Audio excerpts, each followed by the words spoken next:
Good night Malaysia 370.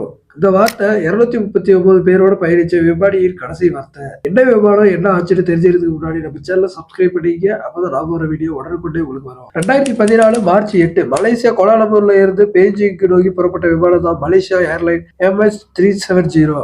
அதிகாலை 12:41 விமானம் புறப்படுது. சரியா 1:19 விமானியிடமிருந்து வந்த கடைசி வார்த்தை குட் நைட் மலேசியா 370.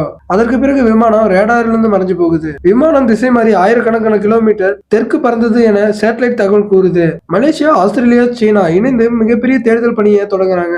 இந்திய பெருங்கடல் பகுதியில சுமார் 1,20,000 சதுர கிலோமீட்டர் தேடியும் விமானம் கிடைக்கல. 2017 இறுதி வரை தேடியும் எந்த ஒரு தலையுமே கிடைக்காம தேடுதல் பணியை நிறுத்துறாங்க.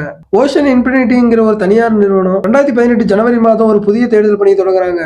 6 மாதம் தேடி எந்த ஒரு பயனும் இல்லாதனால தேடுதல் பணியை நிறுத்துறாங்க.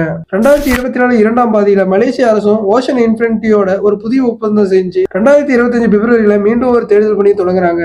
ஏப்ரல் மாதம் பருவநிலை காரணமா தேடுதல் பணியை தற்காலிகமா நிறுத்தி வைக்கிறாங்க. விமானம் கடத்தப்பட்டதா, பைலட் ஏதேனும் சதி செய்தாரா, இல்ல தொழில்நுட்ப கோளாறா, இன்று வரை எந்த ஒரு உறுதியும் இல்ல. ஒரு முழு பயண விமானம் ஒரு SOS கூட அனுப்பாம காணாம போனது உலகின் மிகப்பெரிய மர்மமா மாறினது. MS370 இன்னும் பதிலில்லாத ஒரு கேள்வி.